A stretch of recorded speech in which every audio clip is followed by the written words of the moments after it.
Okey, kita masih lagi dalam bab keseimbangan redoks.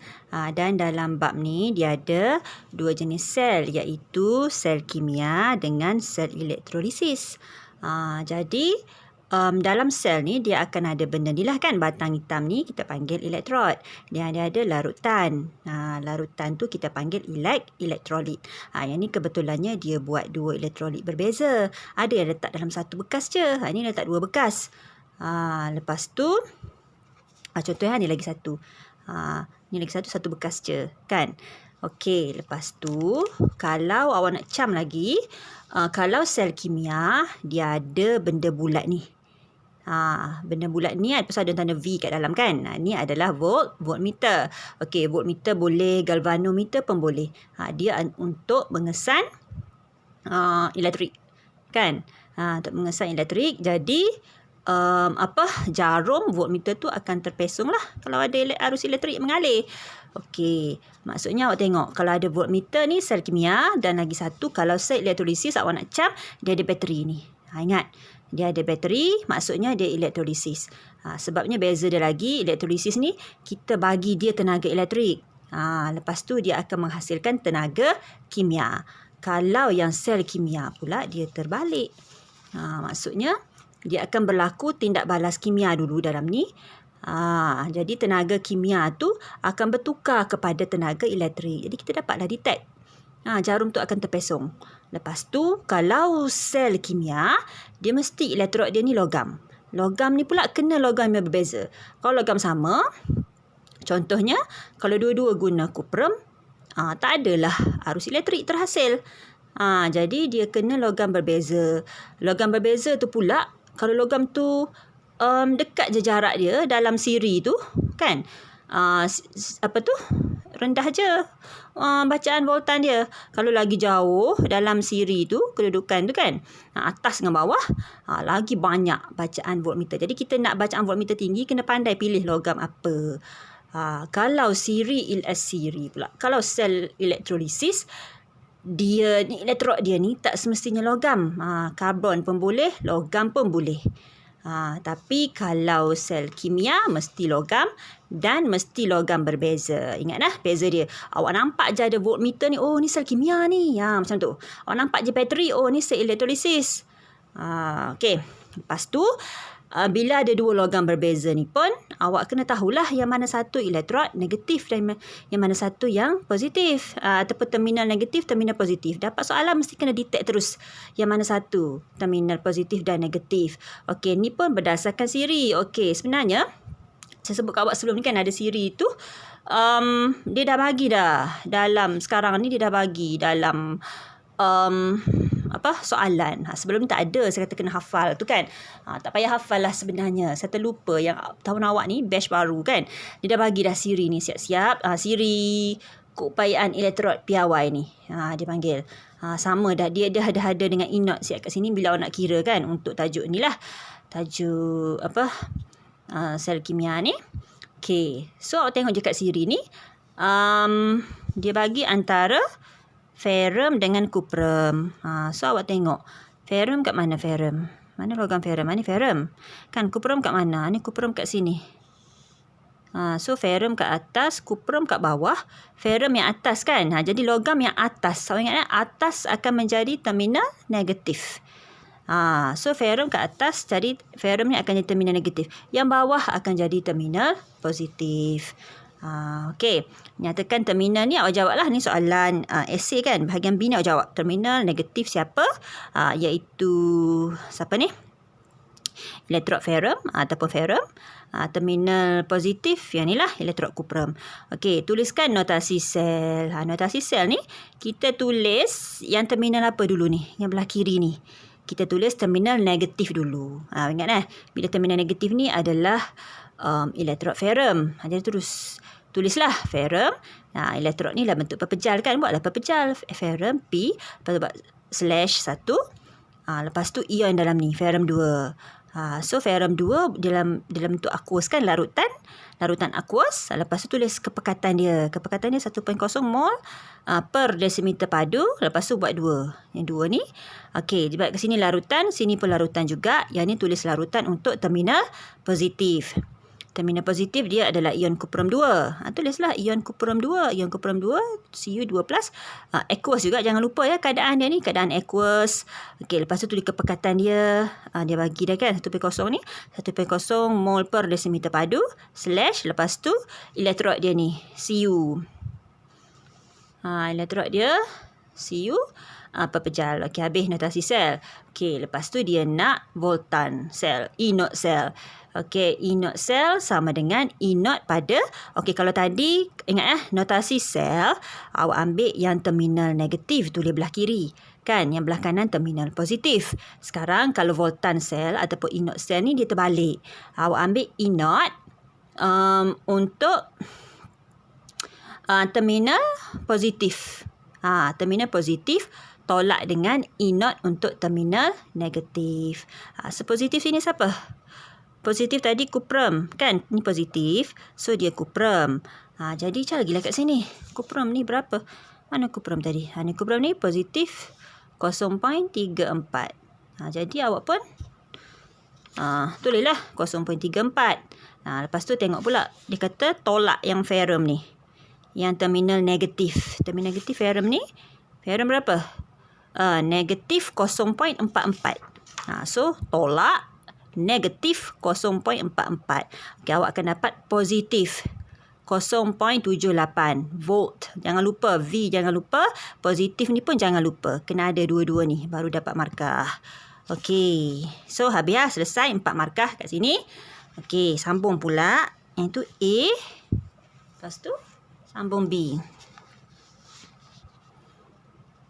Okey, B kata eksperimen diulang dengan menggunakan pasangan logam argentum dan magnesium. Okey, lepas tu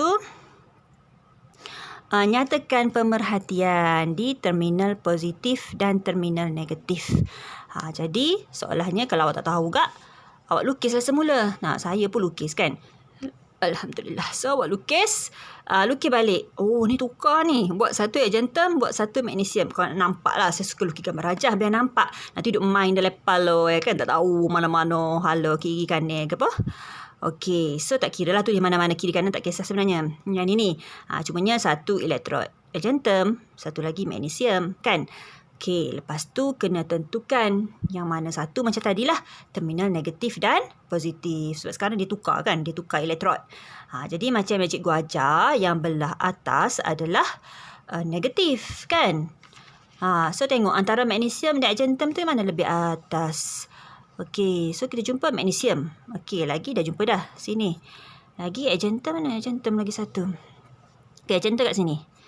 So, magnesium ke atas. Kan? Awak ingat yang atas adalah elektrod terminal negatif. So, buatlah negatif. Salah satu lagi buat positif.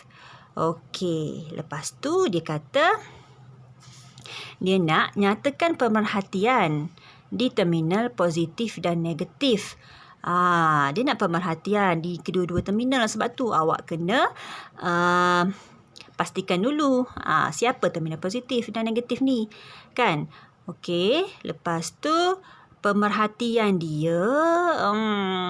Okey, katalah tengok Kalau di negatif, kan magnesium tadi yang belah atas kan. Okey, tolong ingat kalau dia pada terminal negatif, dia logam yang lebih atas dalam siri. Siri yang diberi ni adalah siri keupayaan elektrod piawai ni kan. Jadi, logam yang lebih atas. Jadi, bila dia duduk di atas ni, logam yang lebih di atas ni, dia lebih senang untuk menderma elektron. Awak ingat, lagi atas, lagi senang nak derma elektron berbanding dengan yang bawah. Okey. Lepas tu, dia juga, bila dia senang, dia derma-derma, orang ni bila derma kan, dia akan jadi lebih nipis. Ingatlah, dia lebih nipis maksudnya dia pun berlaku pengoksidaan lah sebenarnya. Ini ciri-ciri terminal negatif logam yang lebih atas dalam siri. Lepas tu dia juga seorang yang penderma elektron dan juga akan menjadi nipis. So pemerhatian dia adalah perkataan ni, menipis. So awak boleh cakap elektrod ataupun logam magnesium menipis. Jawapan dia menipis. Okey, sebab dia derma-derma jadi menipis kat sini. Okey, lepas tu kalau di terminal positif pula dia terbalik. So awak boleh cakap logam argentum menebal. So jawapan dia satu menipis, satu lagi menebal. Okey, lepas tu tuliskan persamaan pengoksidaan. Setengah persamaan pengoksidaan dan tengah persamaan penurunan. Okey, so pengoksidaan awak tulislah. Pengoksidaan ni yang kat sini kan, yang dekat dengan terminal negatif ni. Terminal negatif kan berlaku pengoksidaan. Jadi cikgu dah sebut dah, pengoksidaan maksudnya derma. So kalau dia derma, awak tengok daripada logam ni dia akan menipis. Bila dia menipis, dia bertukar menjadi ion. Logam menjadi ion. So tulis logam dulu. Logam Mg. Lepas tu buat anak panah menjadi ion. Ion magnesium Mg2+. Tapi cikgu kata dia derma. Bila derma, cikgu kata juga kita tulis anak panah ni belah kanan. Kan? So ni belah kanan lah. Ni belah kiri. Maksud dia. So tulislah tambah. Okey, sebab dia 2 positif, awak buatlah tambah 2 elektron. Ni maksud dia derma lah ni. Ni derma 2 elektron. So selesai dah ni. Nak balas setengah. Okey, kalau penurunan pula dekat sini. Dekat terminal positif ni kan. Okey, kalau penurunan ni pula dia terima elektron. Tadi derma kan, sekarang dia terima. Ni terimalah, terima. Cumanya bila terimanya awak jangan pergi buat logam.